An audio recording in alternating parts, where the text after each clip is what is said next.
Hello everyone, welcome back. This is Kevin with survivalistboards.com.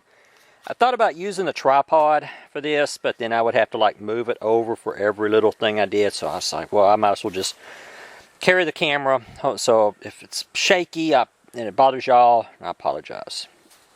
So let's talk about stockpiling a little bit of extra survival gear for friends and family who may show up at your bug out location. And no, we're not talking about the FEMA type of stuff, like extra blankets, pillows, cots, stuff like that. That should be a given. That should be a given. That's stuff that preppers should have to start building up their stocks. I mean, you get you a couple extra cots, slide them under the bed, a few extra blankets, a few extra pillows. Somebody has to evacuate out to your location. You already have that stuff. That is a given. This is the kind of stuff that we're going past the FEMA. We're talking about, say, a complete collapse of society, some type of plague, viral pandemic fever. Hey, I'm watching Buster. Buster, what are you doing? Anyway, he's over there digging a hole.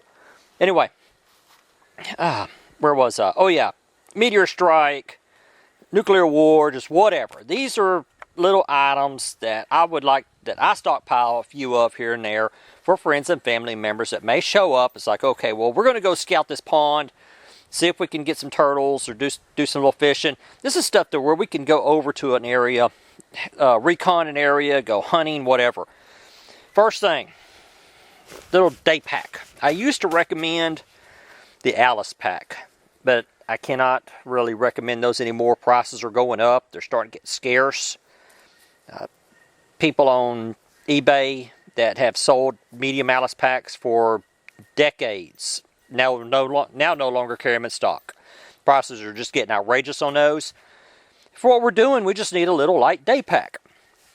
And for this, we're just going to use a book bag. And I bought this back around 1995, 94, somewhere around there.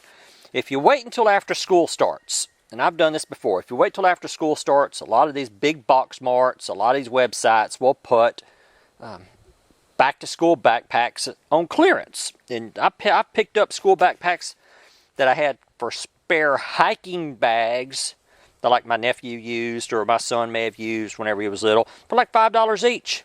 Now, I mean, that was 15 years ago, 10 years ago, but they served me good for a decade. This one here, probably about 22 years now, 23 years now I've had this. A little parachute hammock. You say, well, Kevin, I mean, this is supposed to be a light bag. And that's right. Just a little bit of something to comfort. I mean, just something to get somebody off the ground. And also, you can use these for like seining for fish. You find your little water hole or something, then you can use it with two people and scoop up perch and minnows. You got your military surplus canteen, military surplus cook set. I mean, your canteen cup, bought off eBay. Your little survival knife. I mean, it doesn't have to be much, guys. This is a Survivor brand name. My fiance bought it for me for Christmas. I put it on my wish list. I was shopping around for some like low-cost knives. She saw it on my wish list and bought it for me. I mean, it is what it is. I mean, it's a $15 knife. So this is just one example. I've got a few more like this, but different styles. Water filter. The water bottle. I was supposed to put something over that. Anyway, several years ago, Aaron's and Jasper went through a parade and was throwing out water bottles for promotions. And they'd have like a little sales flyer inside of there. So whenever you open a bottle, there was a piece of paper in there talking about stuff they had on sale or whatever. And so, I mean, free water bottles.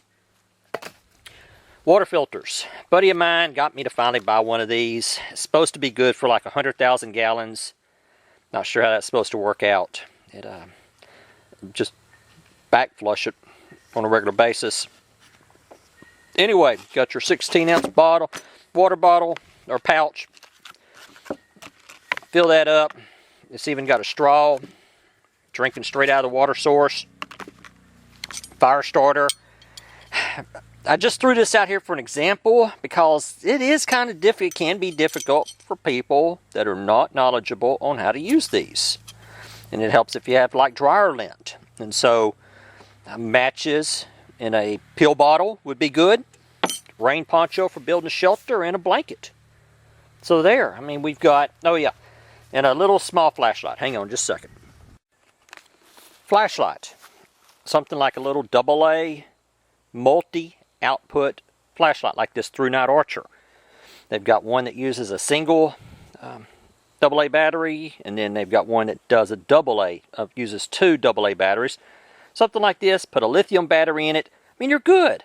It's push button, turn it down on moonlight mode. I mean, it's enough to move, go through your pack at night or whatever. All right, let's set that up there. Another little tip. I was doing a cookout for a fundraiser in Jasper several years ago. This company was, it was a lot of us that were doing the fundraiser. A lot of different volunteers and stuff, and I brought my big barbecue pit, big smoker. And one of the companies was handing out this type of foldable blanket. It just unfolds right on down. Just enough to keep the chill off of you. So there, we've got,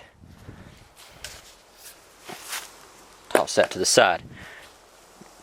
Got your little day pack, just enough to carry some basic gear. Got your hammock, something to get off the ground. Got your rain poncho for building a little hooch, some type of shelter, something to keep the chill off, something to skin wild game, dig for roots, something to start a fire, some matches, a water filter, and a little flashlight. I mean, this is the type of stuff that I like to have a little bit extra, and not to have a lot, but enough to be able to put, say, 3 backpacks together. Some of y'all may be saying, Kevin, that looks like an awful lot of gear. I mean, are you sure it's all going to fit in that backpack? All right, well, I'm glad you asked. Glad you asked. There's the blanket, rain poncho, hammock,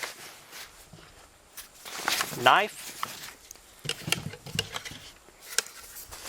canteen. Then if I was really going out on a hiking trip, I'd probably take this blanket and unfold it and put it as a back, as for padding between my back and the rest of the gear. And water filter. This came with a little cap. I think it's in one of my backpacks. There's that. There's that. We've got room to spare. Put in a spare change of socks or spare underwear. Then our map and stuff would go back here. Topo map or whatever else would go back there. So there we go, guys. Now we're ready for do a little trip out in the woods.